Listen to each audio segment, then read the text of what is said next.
ओम श्री परमात्मने नमः। ओम नमो भगवते वासुदेवाय। ओम नमः शिवाय। आषाढ़ मास महात्म्य अध्याय 21 की पावन कथा में हम आज सुनेंगे नंदादित्य, पर्णादित्य, गंगेश्वर, सूर्य प्राची, सूर्य की महिमा, उमापतीश्वर, वाल्मीकि जी की पूर्व कथा और इसी के साथ सुनेंगे भगवान सूर्य के अष्टोत्तर सतनामों की महिमा। महादेव जी देवी पार्वती से कहते हैं कि हे पार्वती, तदंतर एकाग्रचित होकर नंदादित्य का दर्शन करने के लिए जाएं। पूर्व काल में नंद नाम से प्रसिद्ध एक राजा हो चुके हैं जो कि सब लोगों को सुख देने वाले थे। उन धर्मज्ञ नरेश के शासन काल में दुर्भिक्ष, रोग, व्याधि, अकाल मृत्यु तथा अनावृष्टि का भय किसी को भी नहीं था। कुछ काल के बाद पूर्व कर्मों के फल से राजा का शरीर बड़े भारी कुष्ठ रोगों से व्याप्त हो गया। इससे उन्हें बड़ा वैराग्य हुआ और उन्होंने प्रभास में नदी के तट पर देवादिदेव भगवान सूर्य की स्थापना की। इससे वे रोग से मुक्त हो गए। वहां स्नान और श्राद्ध तर्पण करके नंदादित्य का दर्शन करने वाला मनुष्य फिर मृत्यु लोक में जन्म नहीं लेता, वह मुक्त हो जाता है। हे पार्वती, प्राची सरस्वती के तट पर भगवान पर्णादित्य का स्थान है। प्राचीन काल के त्रेता युग की बात है। पर्णाद नाम के एक ब्राह्मण ने प्रभास क्षेत्र में आकर बड़ी कठोर तपस्या की। उन्होंने अत्यंत भक्ति भाव से भगवान सूर्य की आराधना तथा वेदोक्त स्तुतियों के द्वारा उनका सत्वन किया। तदंतर दीर्घ काल के पश्चात प्रसन्न होकर भगवान सूर्य ने उनसे कहा कि हे सुवर्त, मैं इस तपस्या से प्रसन्न हूँ, तुम कोई मनोवांछित वर मांगो। तब उस ब्राह्मण ने कहा कि हे भगवान, आप प्रसन्न हो गए हो, यही मेरे लिए सबसे बड़ा वर है और अभिष्ट मनोरथ भी है।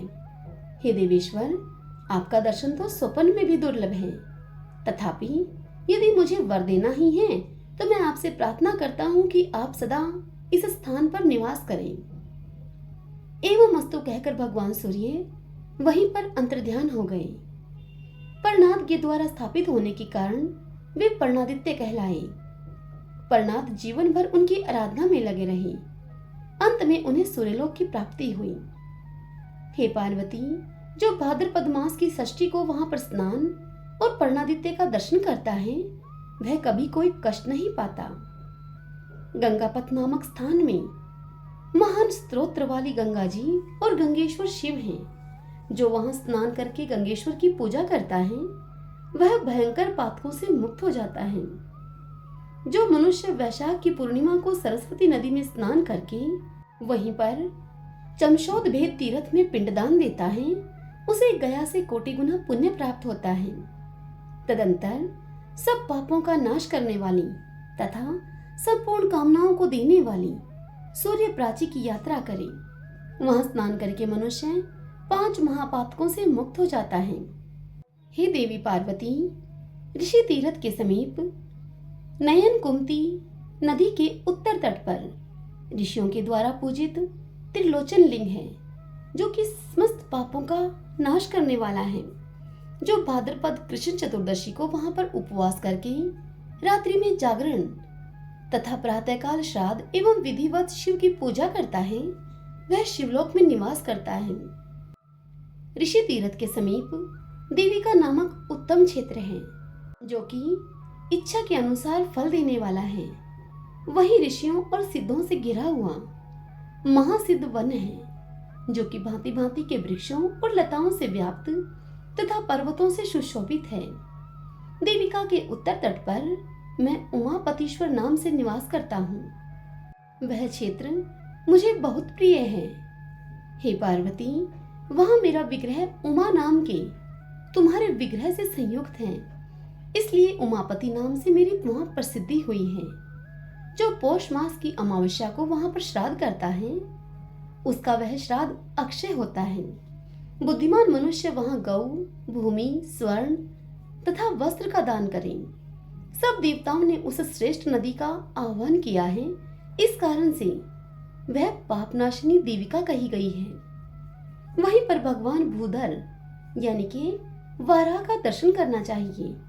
चारों वेद ही उनके चारों पैर हैं, यूप उनकी दाढ़ है, क्रतु उनके दांत हैं, सुतरवा उनका मुख है, अग्नि उनकी जीवा है, कुश उनके रोम हैं, ब्रह्मा उनका मस्तक है, दिन और रात उनके दो नेत्र हैं, वेदांग कानों के आभूषण हैं।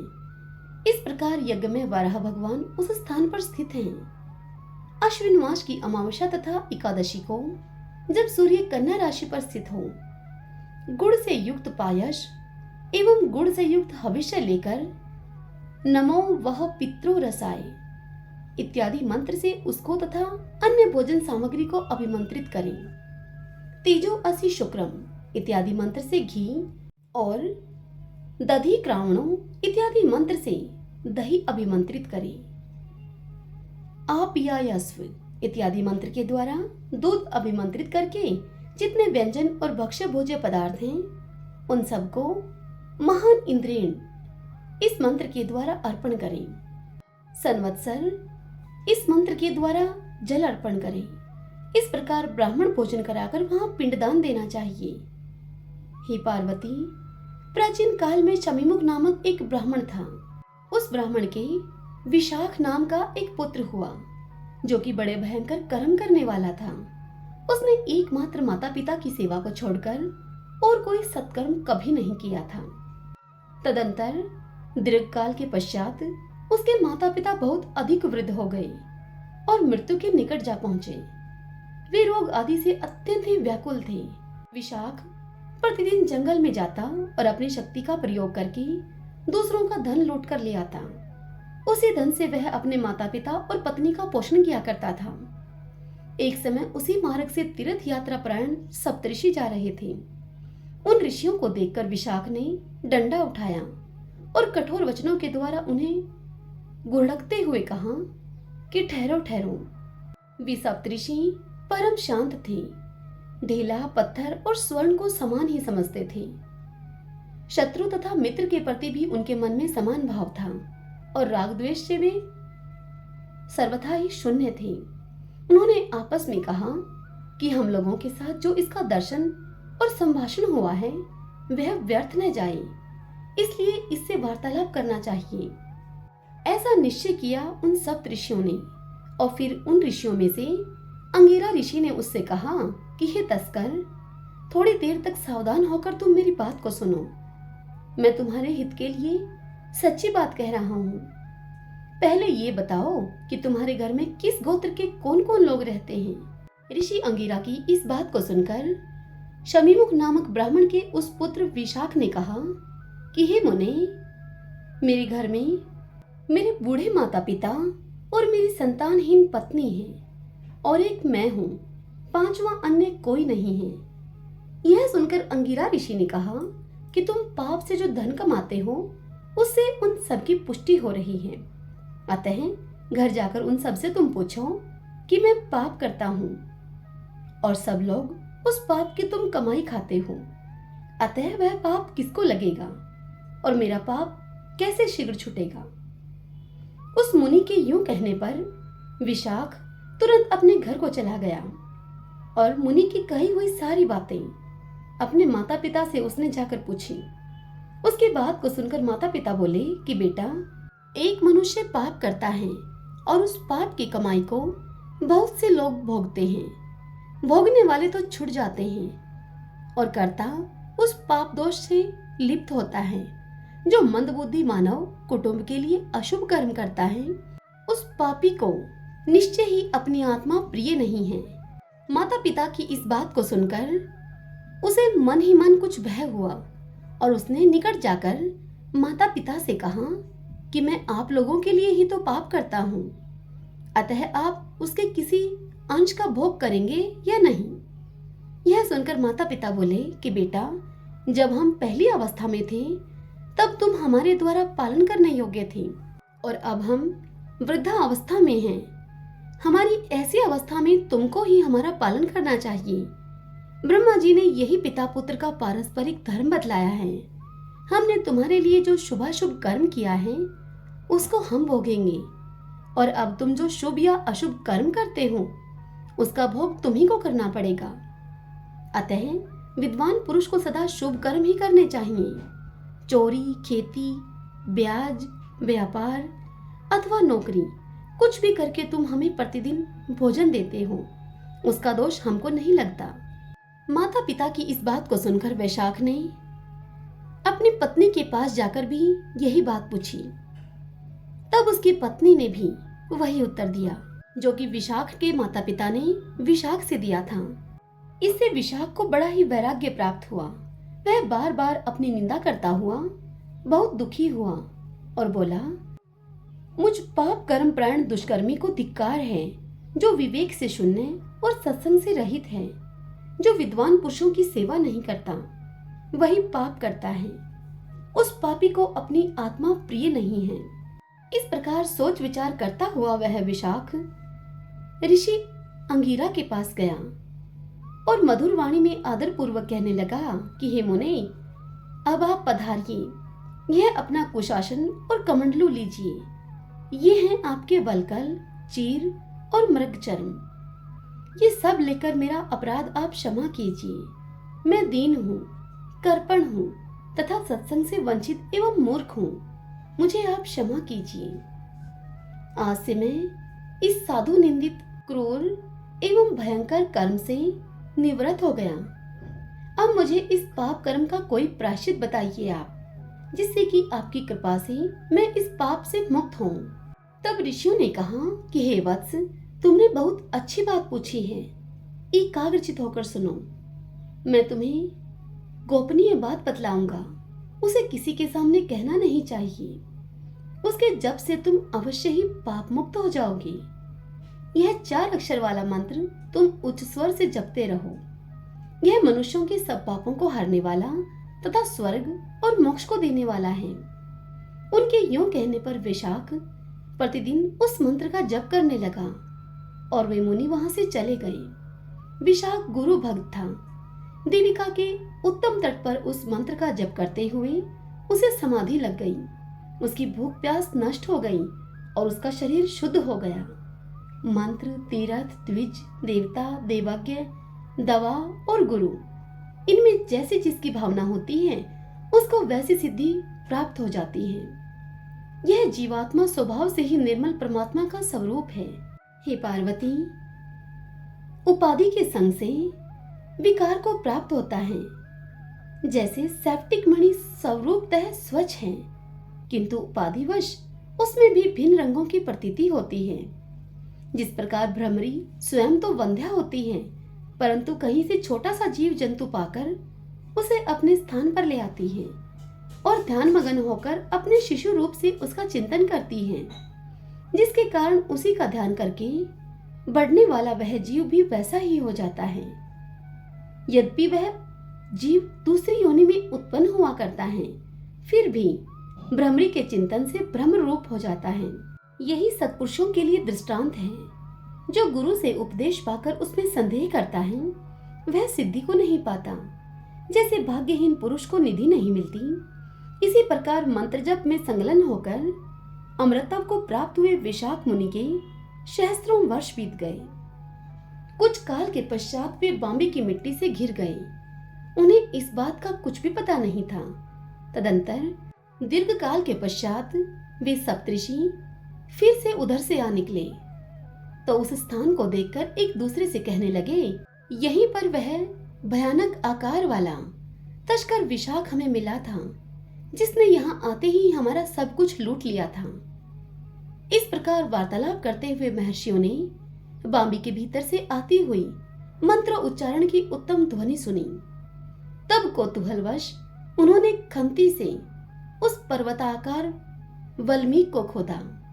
उसके भीतर उसी चतुर अक्षर मंत्र का जप करता हुआ विशाख उन्हें दिखाई दिया। उसे समाधि में स्थित जानकर योग सम्मत औषधियों को लेकर उन्होंने उसके सुप्त शरीर में मर्दन किया। तब वह सजग होकर बोला, हे महर्षियों, अपना अपना धन ले लीजिए। मुझ पापी ने अज्ञानवश इस धन को छीन लिया था आपसे। अब आप यह सब लेकर तीर्थ यात्रा को जाइए। मैंने आपको मुक्त कर दिया। मेरे माता पिता और पत्नी से जाकर कह दीजिए कि विशाख सब प्रकार की आसक्तियों से रहित हो गया है। अब वह पहले की तरह आप लोगों से मिलना नहीं चाहता। यह सुनकर सप्तऋषि विशाख से बोले कि हे मुने, तुम्हें यहाँ रहते हुए बहुत वर्ष बीत गए। तुम्हारे माता पिता, तुम्हारी पत्नी तथा अन्य जो कुटुंबी लोग थे, उन सबकी मृत्यु हो चुकी है। हम लोग दीर्घकाल के पश्चात इस स्थान पर आए हैं। अब तुम इस मंत्र जप के प्रभाव से सिद्ध हो गए हो। तुम एकाग्रता पूर्वक मंत्र का चिंतन करते हुए वाल्मीकि में स्थित रहे हो। अतः इस भूतल पर वाल्मीकि नाम से तुम प्रसिद्ध होगे। तुम्हारी जीवा के अग्रभाग पर सरस्वती देवी स्वच्छंद निवास करेंगी और तुम रामायण काव्य का निर्माण करके मोक्ष को प्राप्त करोगे। यह सुनकर विशाख बोला कि हे विप्रवरों, आप प्रसन्न होकर गुरु दक्षिणा स्वीकार करें, जिससे कि मैं उऋण होकर महान तप में संलग्न होऊं। यह सुनकर ऋषि बोले कि हे ब्राह्मण, तुम सिद्ध हो गए हो, यही हमारे लिए गुरु दक्षिणा है।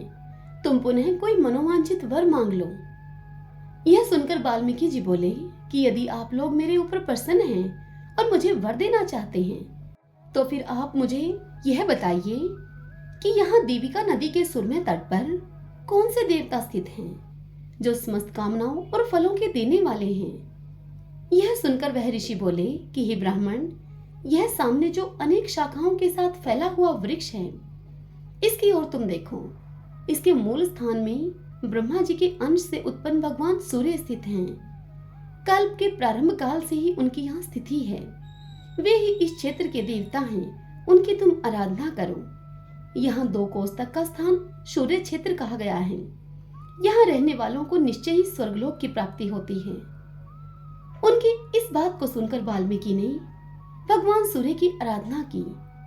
इससे संतुष्ट होकर भगवान सूर्य ने वाल्मीकि से कहा कि तुम वर मांगो। तब वाल्मीकि भगवान सूर्य से बोले कि हे देवेश्वर, आज से आप यहाँ सदैव निवास करें। यह सुनकर सूर्य ने कहा कि हे विप्रवर, मूल स्थान में निवास करने वाला मैं आज तुम पर संतुष्ट हुआ हूँ। अतः यह क्षेत्र अब मूल स्थान के नाम से ही विख्यात होगा। जो लोग उत्तरायण में यहाँ पर आकर भक्ति पूर्वक स्नान करेंगे, वे स्वर्गलोक में जाएंगे। हे विप्रवर, तिल मिश्रित जल से यहाँ तर्पण करने पर पितरों को गया श्राद्ध के समान संतोष प्राप्त होगा। जो मानव भक्ति पूर्वक शाग, मूल, फल, खली तथा गुड़ से यहाँ पर पितरों के निमित्त श्राद्ध करेंगे, वे परम मोक्ष को प्राप्त होंगे। कीट, पतंग, पशु, पक्षी तथा मृग भी प्यास से पीड़ित होकर यहाँ के जल का स्पर्श करने मात्र से परम गति को प्राप्त होंगे।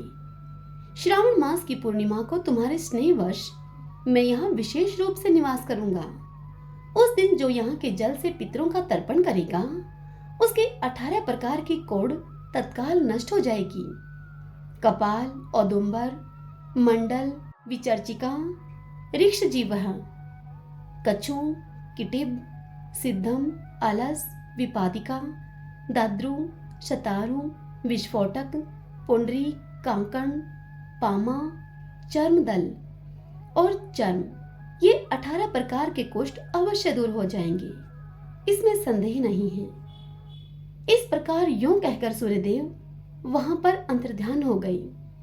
वाल्मीकि मुनि ने सूर्यदेव की आराधना तथा रामायण काव्य का निर्माण किया। अतः उस तीर्थ में सब यज्ञों का फल देने वाले सूर्यदेव का अवश्य दर्शन तथा इस सर्व पातक नाशिनी कथा का श्रवण करना चाहिए। हे देवी पार्वती, हिरण्या के पूर्व भाग में महर्षि चयवन के द्वारा स्थापित परम उत्तम चयवनादित्य का उत्तम स्थान है। मनुष्यों के द्वारा विधि पूर्वक पूजित होने पर वे समस्त अभिष्ट फलों को देने वाले हैं। जो मनुष्य सप्तमी तिथि के दिन 108 नामों के द्वारा श्रद्धा पूर्वक उनकी स्तुति करता है, वह मनोवांछित फल को पाता है।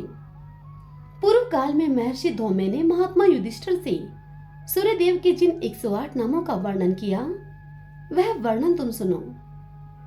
सूर्य, अयर्मा, भग, त्वष्टा, उषा, अर्क, स्विता, रवि, गबस्तिमान, अज, काल, मृत्यु, धाता प्रभाकर पृथ्वी बल तेज आकाश वायु प्रायण सोम बृहस्पति शुक्र बुध अंगारक मंगल इंद्र विवस्वान दीप्तांशु सुचि शौर्य शनेश्वर ब्रह्मा रुद्र विष्णु स्कंद वैशर्वण यम वैदुत जठराग्नि इंदन तेजहपति धर्मध्वज वेदकर्ता वेदांग वेदवाहन कृत त्रेता द्वापर कली सर्वामाश्रय कला काष्ठा मुहूर्त पक्ष मास अह निशा संवत्सर स्वच्छ कालचक्र विभावशु पुरुष शाश्वत योगी व्यक्त अव्यक्त सनातन लोकाध्यक्ष प्रजाध्यक्ष विश्वकर्मा तमोनुद